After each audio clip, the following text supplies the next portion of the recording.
मेहनत बेकार हो जाती है अगर आपके लक्ष्य की प्राप्ति न हो।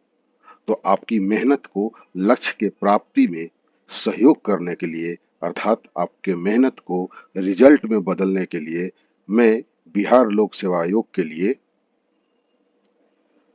बिहार स्पेशल सेक्शन प्रस्तुत कर रहा हूं।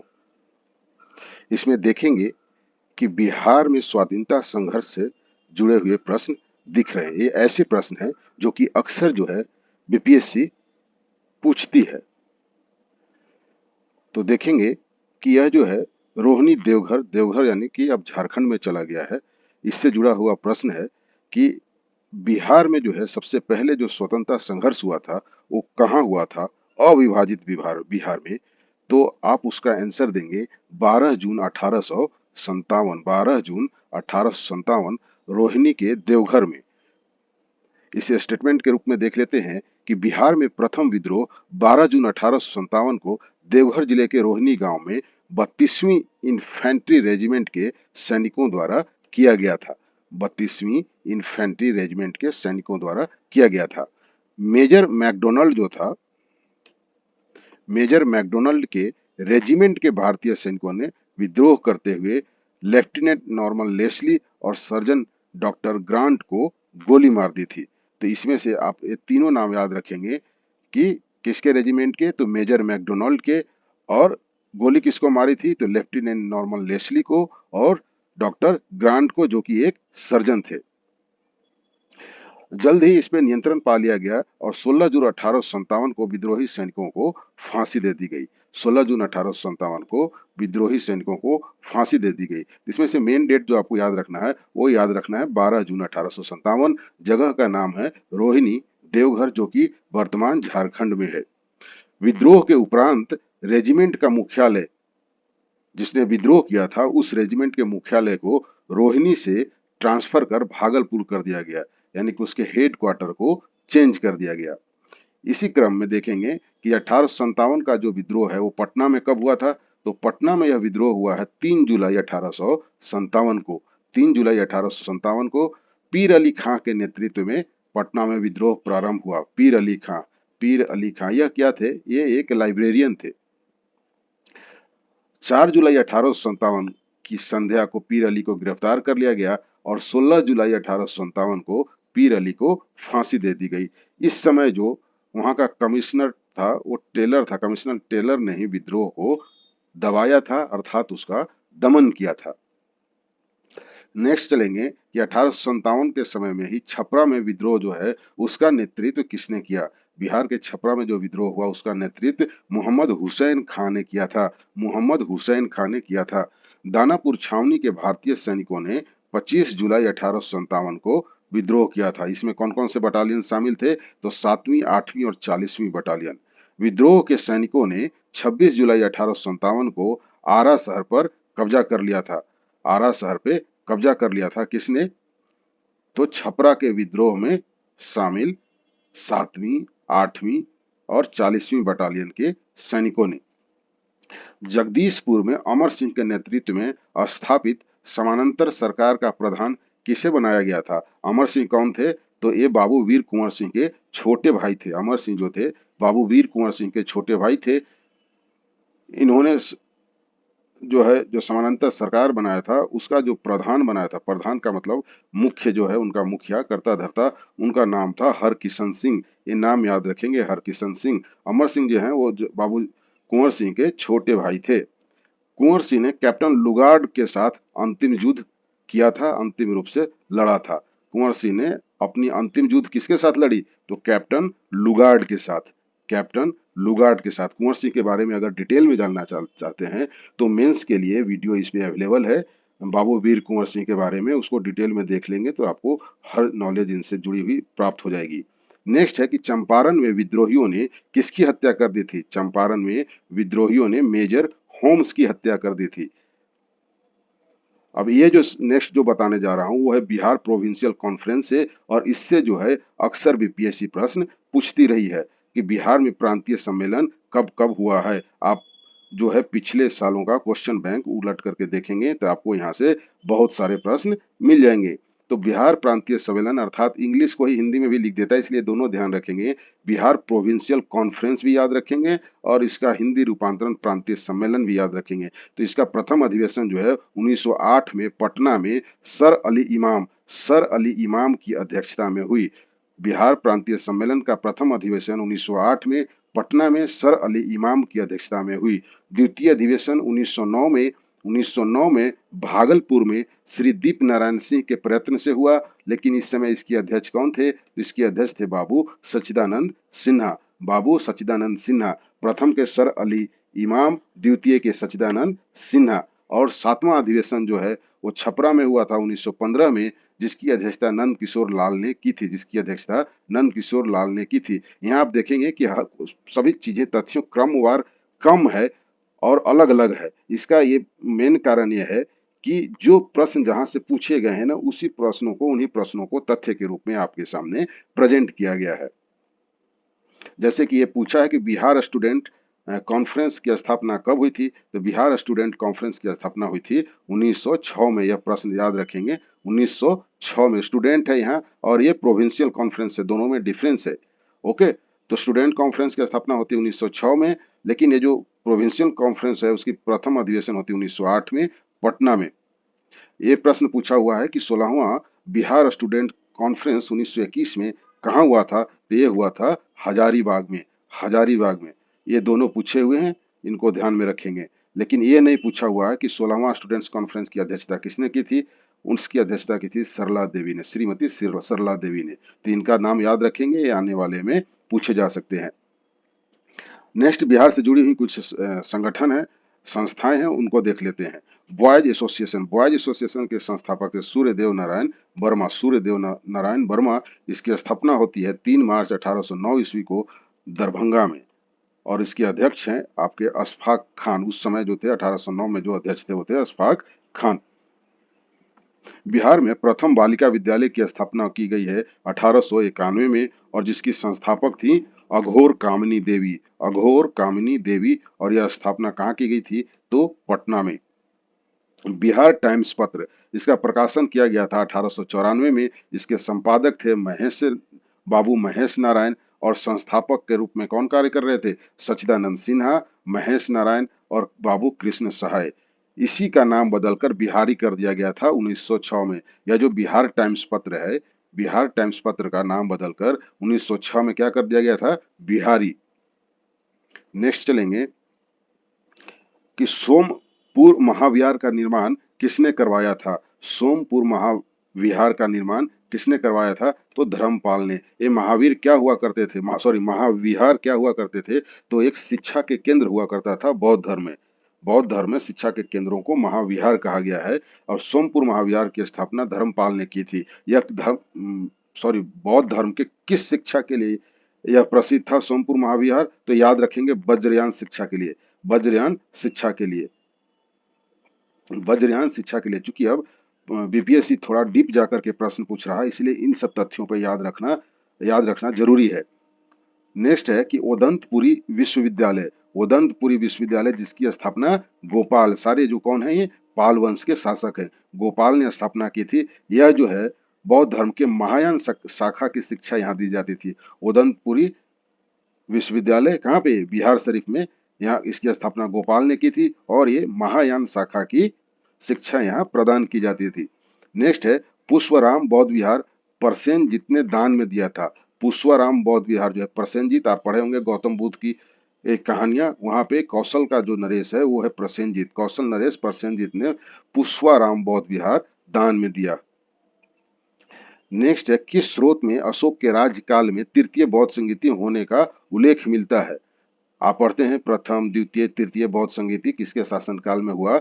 तो यहाँ से आपसे स्रोत पूछा गया कि इसकी जानकारी जो अशोक के राज्यकाल में हुई थी तृतीय बौद्ध संगीति, ये कहाँ से मिलती है? तो ये जो है दीपवंश और महावंश जो है बौद्ध धर्म का जो है ये ग्रंथ है, बौद्ध धर्म पे लिखा गया। यह एक स्रोत के रूप में काम करता है, यह जानकारी प्रदान करने का कि तृतीय बौद्ध संगीति जो है वो अशोक के शासनकाल में हुई थी।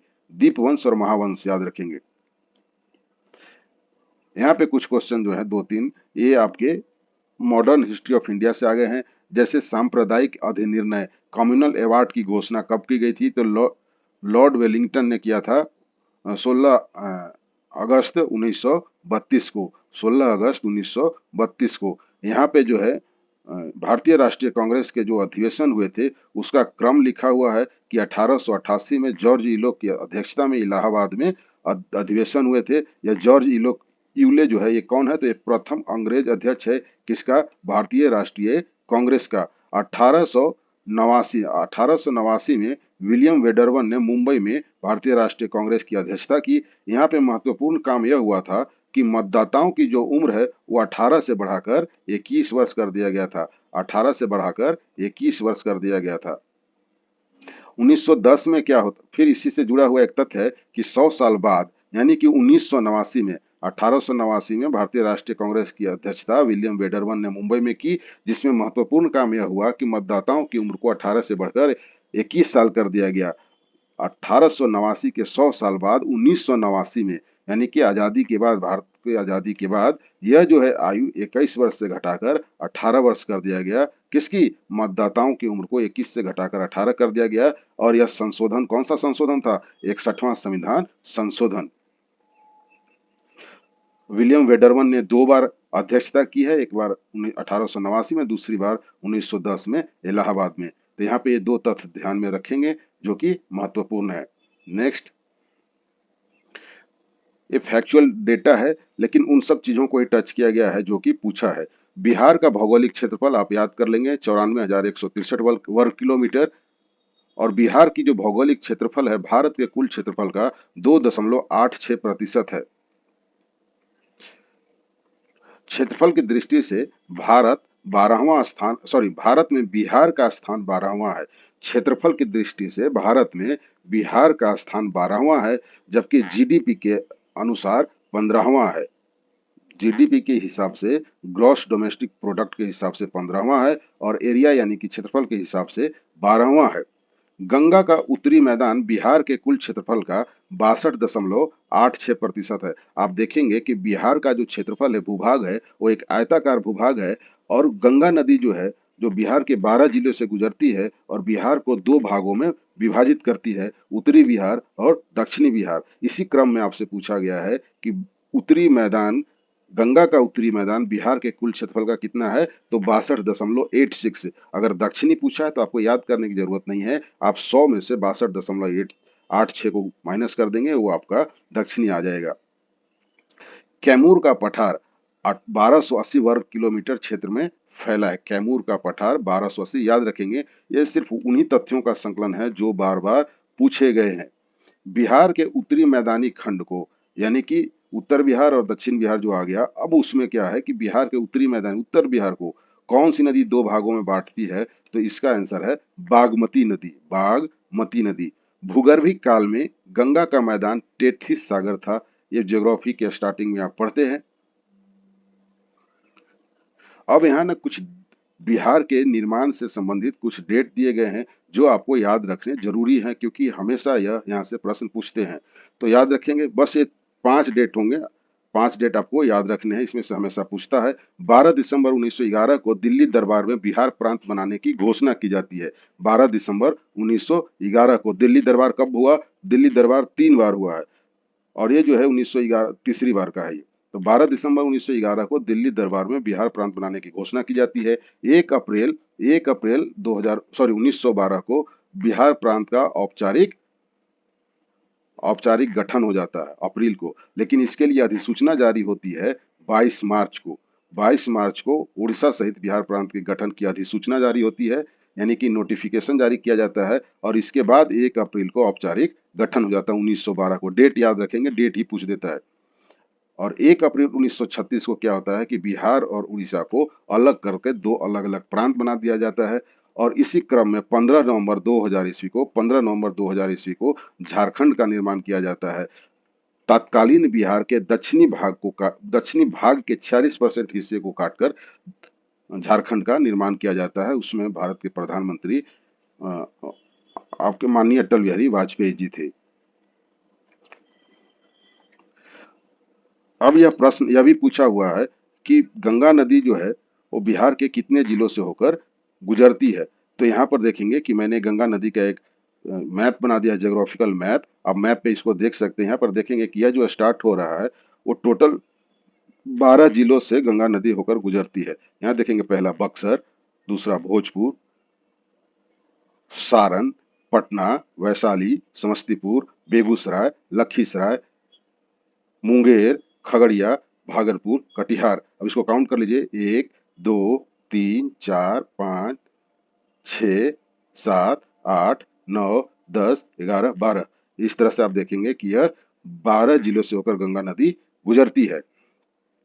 यह जो है ऊपर से जो आ रही है ये गंडक है, और नीचे से जो नदी जा रही है वो सोन नदी है, जो आप देख रहे हैं कि यहाँ पटना के पास जो मिल रही है। ये जो नदी जा रही है एक ऊपर से आ रही है।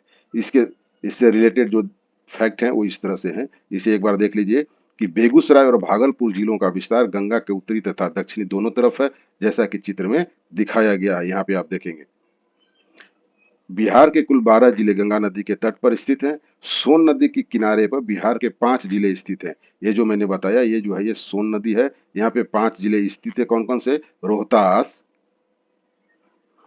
उसके बाद यहाँ देखेंगे ये भोजपुर 1 और 2 लेफ्ट साइड में, और औरंगाबाद, अरवल और पटना ये 3 राइट साइड में। तो 3 और 2 5। सोन नदी पे कितने हैं? 5। बड़ी गंडक के किनारे पर स्थित बिहार के जिले हैं गोपालगंज, सारण, पश्चिमी चंपारण, पूर्वी चंपारण और मुजफ्फरपुर। यहाँ पे आप ऊपर देखेंगे, ये देखिए ये जो है गंडक नदी है, बड़ी गंडक। यहाँ पे देखिए गोपालगंज है और ये सारण है, पश्चिमी चंपारण, पूर्वी चंपारण, मुजफ्फरपुर। गंगा नदी जो है बक्सर जिले के साथ प्रवाहित होती है। बक्सर जिले के साथ प्रवाहित होती है, कहने का मतलब कि उसकी जो रेखा, जिले की जो बाउंड्री है उसको स्पर्श करते हुए पूरब की ओर साथ साथ में बहती है। लेकिन यह मुख्य रूप से बिहार में कहाँ प्रवेश करती है? भोजपुर में प्रवेश करती है। यह जो है ज्योमेट्री के पैरेलल लाइन के थ्योरी जैसा यहाँ पे बक्सर जिले पे वर्क कर रही है गंगा नदी का फ्लो। क्षेत्रफल की दृष्टि से बिहार का सबसे बड़ा जिला है वो पश्चिमी चंपारण है, और छोटा जिला जो है वो शिवहर है, जैसा कि आप जानते हैं। सर्वाधिक अनुसूचित जाति वाला जिला गया। सर्वाधिक अनुसूचित जाति वाला जिला गया, यानी कि जहाँ शेड्यूल कास्ट का निवास ज्यादा है। बिहार के 22 जातियों को शेड्यूल कास्ट के श्रेणी में रखा गया है। न्यूनतम शेड्यूल कास्ट वाले जिला कौन सा है? तो किशनगंज है। कहने का मतलब कि सबसे अधिक न्यूनतम संख्या में शेड्यूल कास्ट के लोग कहाँ रहते हैं? किस जिले में? तो किशनगंज में। और सर्वाधिक कहाँ रहते हैं? तो गया में। आपके पूर्व मुख्यमंत्री जो जीतन राम मांझी जी हैं वो गया जिला से बिलोंग करते हैं। भारतीय स्वतंत्रता आंदोलन के दौरान हरिजनोत्थान के लिए, यानी कि हरिजन भाइयों के उत्थान के लिए महात्मा गांधी ने 1925 में बिहार का दौरा किया था। इसी क्रम में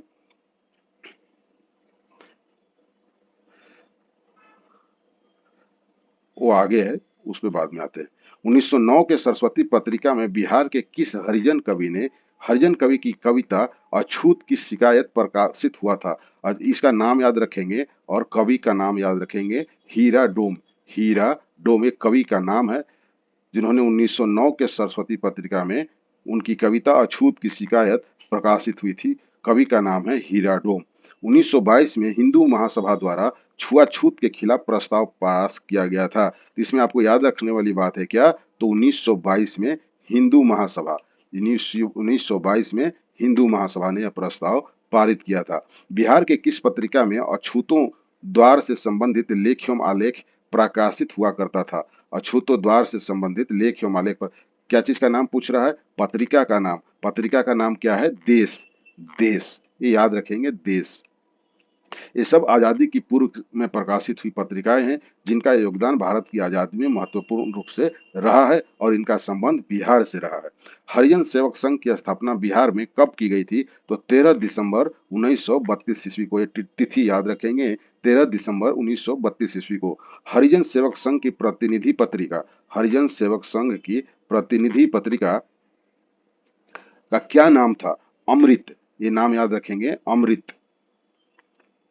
1934 में महात्मा गांधी हरिजनों को लेकर देवघर मंदिर में प्रवेश किया था। अभी देवघर से संबंधित जो रोहिणी में 1857 में सबसे प्रथम जो विद्रोह हुआ था उसका चर्चा देखा आपने। अब यहाँ एक दूसरा आ रहा है, देवघर मंदिर, जो आपका जो शिवालय है वहां पर उन्होंने प्रवेश किया था। कब? 1934 में महात्मा गांधी ने। बिहार की जलवायु से यह प्रश्न 2 बार पूछा गया है। उपोष्ण उस क्या है, उष्णार्द्र है, उपोष्ण या उष्णार्द्र है। लेकिन प्रश्न ऐसे पूछा गया, आपने प्रीवियस ईयर का क्वेश्चन देखा होगा, तो पूछा गया था कि कोपेन ने जलवायु, बिहार की जलवायु का वर्गीकरण कैसा किया है, वो किस में आता है। तो उत्तरी बिहार के क्षेत्र में जो है जलवायु क्षेत्र वो है CWG, याद रखेंगे। इसकी कोडिंग है, क्योंकि कोडिंग ये मेंस में जो ऑप्शनल सब्जेक्ट होता है उसमें पढ़ने के लिए होता है, यहाँ डिटेल बताना पॉसिबल नहीं है, तो आप सीधा याद कर लेंगे। ये जो जोन वाइज जो है ना ये कोडिंग किया हुआ है, तो आप सीधा याद रखेंगे, उत्तरी बिहार में CWG और दक्षिणी बिहार में क्या क्या AW। ये किसके हिसाब से, कोपेन के हिसाब से, कोपेन के हिसाब से ये पूछा हुआ है CWG। तो उसी तरह से दक्षिणी बिहार पूछेगा तो AW, और उत्तरी बिहार पूछेगा तो CWG। नेक्स्ट देखेंगे कि जो दूसरा जो भूगोल वेता है उनका नाम है थार्नथवेट। इन्होंने जो वर्गीकरण किया था, इसमें इन्होंने इस तरह से किया कि उत्तरी जो संकीर्ण क्षेत्र है वो है B-W, और बिहार का जो अधिकांश भाग है वो याद रखेंगे CAW, CA-W, CA-W। ये पूछे जाने की संभावना है CA-W, यानी कि COW काउ होता है, यहाँ पर देखेंगे CWG क्या है, लगभग मिलता जुलता है कोपेन का और थार्नवेट का। यहाँ पे हम कोडिंग की बात कर रहे हैं, वर्गीकरण की बात नहीं कर रहे हैं। नेक्स्ट जो भूगोल वेता है वो है आपका त्रिवार्था। त्रिवार्था भी क्या बोलता है कि उत्तरी बिहार जो है CA-W, यानी कि त्रिवार्था और थार्नवेट का जो है, थार्नवेट का वर्गीकरण जो है वो जलवायु के लिए सिमिलर है, और दक्षिणी बिहार का AW। तो यहाँ पर तीन भूगोल वेता है, तीनों ने दो दो तरह का वर्गीकरण दिया हुआ है। 3 दूना 6 डाटा आप याद रखेंगे, इसमें से एक पूछता है, इसी में से एक पूछता है और एक आ जाएगा, आप उसे पकड़ लेंगे। मगध साम्राज्य में कलिंग का सर्वप्रथम विजय किसने किया था। मगध साम्राज्य में विलय यानी कि उसको उसमें मिला लिया किसने किया था, तो महापद्म नंद ने, महापद्म नंद ने। बिहार क्षेत्र की चर्चा सर्वप्रथम मिलती है, कहाँ मिलती है, शतपथ ब्राह्मण में, शतपथ ब्राह्मण में। पाल शासकों के बारे में जानकारी मिलती है कहाँ, तो देवपाल के मुंगेर अभिलेख से, नारायण पाल के भागलपुर ताम्र पत्राभिलेख से, और महिपाल प्रथम के नालंदा एवं मुजफ्फरपुर अभिलेख से। आगे देखेंगे बिहार के लिए सर्वाधिक प्राचीन साहित्यिक स्रोत क्या है, यानी कि जिसमें बिहार के बारे में ज्यादा से ज्यादा उल्लेख किया गया है, उन वेदों में से कौन सा वेद है, अथर्ववेद, अथर्ववेद। बिहार में बड़े पैमाने पर उत्खनन कार्य करवाने वाला तथा कई प्राचीन स्थलों की खोज करने वाला पुरातत्ववेता कौन थे, तो उनका नाम है कनिंघम, कनिंघम याद रखेंगे, कनिंघम। और नालंदा स्थित बड़ा गांव यानी कि नालंदा महाविहार का पता किसने लगाया था, तो लगाया था मैकेंजी ने। VVI है ये, VVI। नालंदा स्थित बड़ा गांव यानी कि नालंदा महाविहार का पता किस आर्कियोलॉजिस्ट ने लगाया था, तो उसका नाम है मैकेंजी।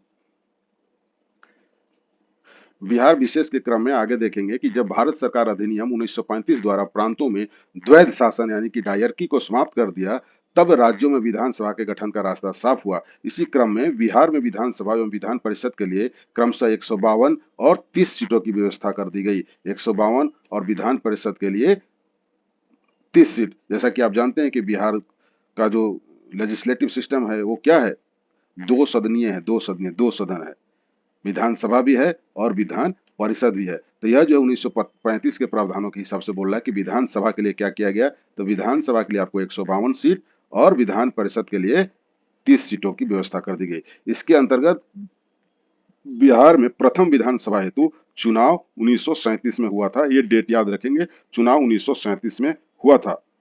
इस चुनाव में कांग्रेस को 98 तथा मुस्लिम लीग को 20 सीटों पर जीत प्राप्त हुई थी। ये भी ध्यान रखेंगे, कांग्रेस को 98 और मुस्लिम लीग को 20 सीट प्राप्त हुई थी। अब सरकार के गठन के लिए आप देखेंगे कि कांग्रेस जो है वो बहुमत में है 98, यानी कि बहुमत के लिए 50% प्लस 1, तो यह जो है बहुत काफी ज्यादा है, तो ये हो गया आपका कांग्रेस बहुमत में। कांग्रेस के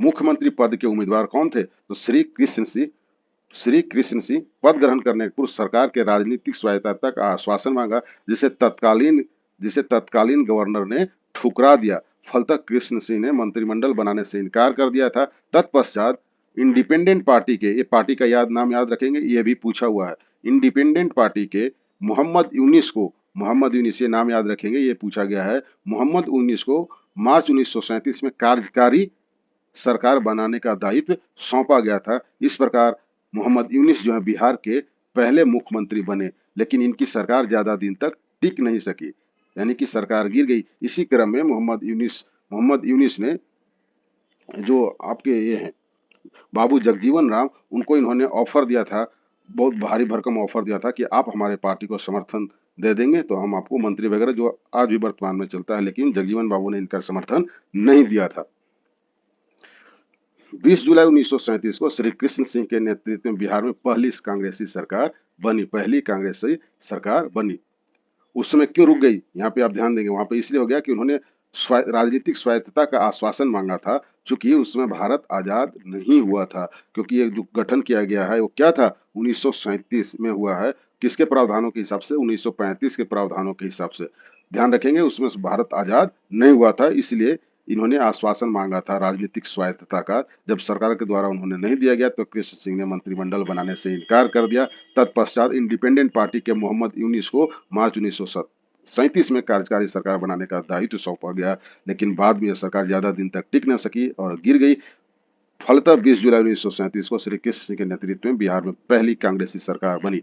अब इस सरकार में प्रोटेम स्पीकर जो विधानसभा के थे वो थे डॉक्टर सच्चिदानंद सिन्हा। डॉक्टर प्रोटेम, ये ध्यान रखेंगे, डॉक्टर सच्चिदानंद सिन्हा। स्पीकर थे रामदयालु सिंह और डेप्यूटी स्पीकर थे प्रोफेसर अब्दुल बारी।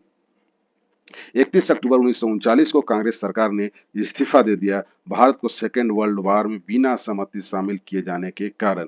क्यों दे दिया, यहाँ पे कारण लिखा हुआ है कि भारत को इंग्लैंड ने, क्योंकि उसके अधीन भारत था, द्वितीय विश्व युद्ध में बिना यहाँ के लोगों के नेताओं के सहमति को झोंक दिया था। तो 31 अक्टूबर 1939 को कांग्रेस की सरकार ने इस्तीफा दे दिया। पुनः 1946 में चुनाव हुआ तथा श्री कृष्ण सिंह मुख्यमंत्री का कार्यभार संभाला। इस विधानसभा में संविधान सभा के लिए 39 सदस्य निर्वाचित हुए थे।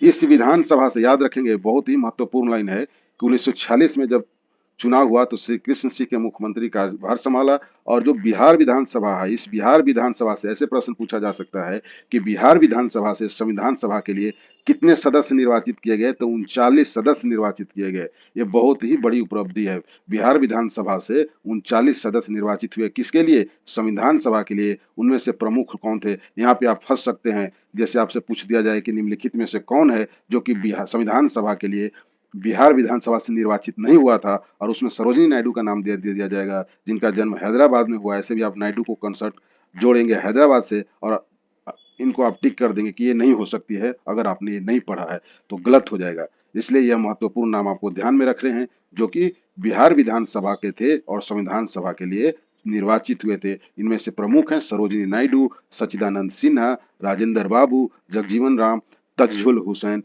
इत्यादि ये प्रमुख नाम है। मजहरूल हक को दीघा में अपनी जमीन किसने दान की थी, जिस पर उन्होंने सदाकत आश्रम का निर्माण किया। अभी भी आप जाएंगे कुर्जी वाले रोड में तो सदाकत आश्रम मिल जाएगा, जो कि किसकी जमीन पे बनी हुई है, वो खैरू मियाँ ने दान में दी थी। किसको, तो मजहरूल हक साहब को दिया था खैरू मियाँ ने।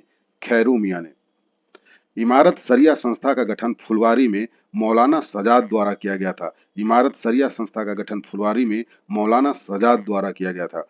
30 सितंबर 1921 को मजहरूल हक ने सदाकत आश्रम से कौन सा अखबार निकालना शुरू किया, सदाकत आश्रम से कौन सा अखबार निकालना शुरू किया। चूंकि सदाकत आश्रम जो है स्वतंत्रता संघर्ष के लिए क्रांतिकारियों का एक ऑफिस के रूप में काम कर रहा था, इसलिए यहाँ से बहुत सारे महत्वपूर्ण कार्य संचालित हो रहे थे। इसी क्रम में मजहरूल हक साहब ने 1921 में एक अखबार निकाला था जिसका नाम है द मदरलैंड।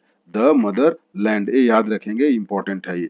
1912-13 में यूरोप में बाल्कन युद्ध लड़े गए थे। इस बाल्कन युद्ध का जो है वैश्विक इतिहास में बहुत प्रभाव है, इसलिए यहाँ पे ये आ गया है। 1912-13 में कहाँ लड़े गए थे, यूरोप में। जून 1919 में मधुबनी जिला के किसानों को दरभंगा राज के विरुद्ध आंदोलन के लिए किसने संगठित किया था, तो स्वामी विद्यानंद ने। जून 1919 में, याद रखेंगे, जून 1919 में, यानी कि चंपारण सत्याग्रह के 2 साल के बाद। चंपारण सत्याग्रह 1917 में, उसके बाद 1919 में मधुबनी के जिला किसानों को दरभंगा राज के विरुद्ध आंदोलन के लिए किसने संगठित किया, तो स्वामी विद्यानंद ने। 1894 में बिहार टाइम्स पत्रिका का प्रकाशन आरंभ हुआ, जिसमें बिहार के पृथक प्रांत बनाने की मांग रखी गई। इसके बिहार टाइम्स के गठन के पीछे कारण यह था, या इसके डिमांड, बिहार प्रांत का डिमांड का, क्योंकि जो बंगाल प्रेसिडेंसी थी वो जनरली जो है उसमें जो बंगाली थे, बंगालियों का आधिपत्य बना हुआ था और बिहार के क्षेत्र वालों को कोई उनको सुनता नहीं था। इसलिए नए बिहार के गठन की मांग उठी, जिसको 1911 के दिल्ली दरबार में घोषित किया गया और 12 में उसे अधिसूचना के थ्रू लागू किया गया, उसे जारी कर दिया गया। तो इसके बिहार टाइम्स के संपादक थे महेश नारायण और इनको सहयोग कौन कर रहे थे, तो डॉक्टर सच्चिदानंद सिन्हा। ये अखबार है, प्रमुख अखबार है उस समय का, जिसका नाम है बिहारी। बिहारी इसके जो संपादक थे बाबू महेश्वर थे। 1913 में अंग्रेजों ने इस अखबार के संपादक को बदलकर कनिंघम को संपादक बना दिया था। जैसा कि अभी ऊपर में पढ़ा आपने कि बिहार में सर्वाधिक खोज किसने किए थे, तो कनिंघम ने किए थे। तो 1913 में अंग्रेजों ने इस अखबार के संपादक को बदलकर कनिंघम को संपादक बना दिया, क्योंकि ये बिहार के क्षेत्र में बहुत सारा काम कर रहे थे और जब भी कुछ ऐसी चीजें जो अंग्रेजों के खिलाफ लिख दी जाती थी तो अंग्रेज उसका कोई सॉल्यूशन निकालने के लिए कुछ एक्शन लेते थे। इसी क्रम में कनिंघम को उसका एडिटर बना दिया गया। स्वराज कथा बाल मुकुंद वाजपेयी ने प्रारंभ किया था। माँ की पुकार पत्रिका जो है ये भी बाल मुकुंद वाजपेयी ने 1918 में प्रारंभ किया था। ये सब क्या है, पत्रिकाएं हैं, मैगजीन है, न्यूज़पेपर है। 1908 में नवाब सरफराज हुसैन खां की अध्यक्षता में आयोजित सभा में बिहार प्रदेश कांग्रेस कमेटी का गठन हुआ। हसन इमाम बिहार प्रदेश कांग्रेस कमेटी के पहले अध्यक्ष चुने गए।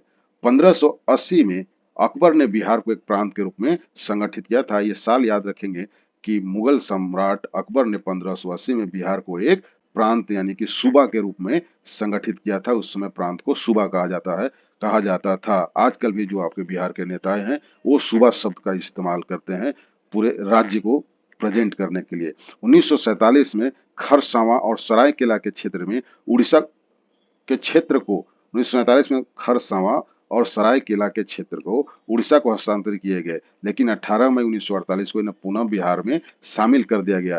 तो यह प्रश्न महत्वपूर्ण बनता है और टफ लेवल का बनता है, कौन सा दो क्षेत्र था जिसे 1947 में उड़ीसा को दे दिए गए, लेकिन बाद में 1948 में पुनः बिहार में शामिल कर लिया गया, जो है आपका खरसावां और सरायकेला। 1956 में राज्यों के पुनर्गठन के क्रम में पुरुलिया पुरुलिया जो अभी वर्तमान में वेस्ट बंगाल में है एवं पूर्णिया के कुछ क्षेत्र पश्चिम बंगाल को हस्तांतरित किए गए थे। तो यहाँ भी है क्षेत्रों का हस्तांतरण से संबंधित है कि 56 में जब राज्यों का पुनर्गठन किया गया था, किस आधार पे, भाषाई आधार पे, तो पुरुलिया एवं पूर्णिया के कुछ क्षेत्र जो है पश्चिम बंगाल को दे दिए गए थे। बिहार में मद्य निषेध जो है 5 अप्रैल 2016 से लागू हुआ था। पटना हाईकोर्ट ने 30 सितंबर 2016 को इस आदेश को रद्द कर दिया, क्योंकि इसके एक्ट में कुछ जो था एज पर रूल नहीं आ रहा था। बाद में पुनः जो है 2 अक्टूबर 2016 को, ये तिथि याद रखेंगे कि 2 अक्टूबर 2016 को नशाबंदी संबंधी नया कानून लागू कर दिया गया, जिसे Bihar prohibition and excise act 2016 कहा जाता है। 1886 में कांग्रेस के कलकत्ता अधिवेशन में बिहार के कई प्रतिनिधियों ने भाग लिया।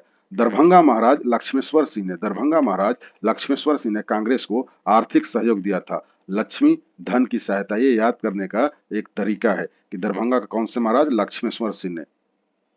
1894 में बिहार टाइम्स पत्रिका का प्रकाशन हुआ, जिसमें बिहार को पृथक प्रांत बनाने की मांग रखी गई थी, जिसे आपने पहले पढ़ा। इसके संपादक महेश नारायण थे तथा इसके मुख्य सहयोगी सच्चिदानंद सिन्हा थे। बाबा जी ठाकुरदास ने पटना में 1906-07 में रामकृष्ण सोसाइटी की और एक समाचार पत्र द मदरलैंड का प्रकाशन भी आरंभ किया गया, जिसमें सहयोग दे रहे थे कौन, मजरुल हक साहब। कहाँ से इशू हो रहा था, ये चल रहा था, संचालित हो रहा था सदाकत आश्रम से। सदाकत आश्रम के लिए जमीन किसने दी, खैरू मियां ने। 1908 में खुदीराम बोस और प्रफुल्ल चाकी ने बम फेंका था। कब, 1908 में। 11 अगस्त 1908 को खुदीराम को फांसी दे दी गई। सचिंदर सान्याल ने 1913 में पटना में अनुशीलन समिति की एक शाखा की स्थापना की थी। अनुशीलन यह जो था ये गरम दल का एक संगठन था, जो अनुशीलन समिति की एक शाखा के रूप में सचिंद्र नाथ सान्याल ने 1913 में पटना में इसकी स्थापना की थी। ढाका अनुशीलन समिति के सदस्य रेवती नाग ने भागलपुर में तथा यदुनाथ सरकार ने बक्सर में युवा क्रांतिकारियों को प्रशिक्षण देने का प्रबंध किया। यहाँ पे आप नाम याद रखेंगे, रेवती नाग का और यदुनंदन सरकार का।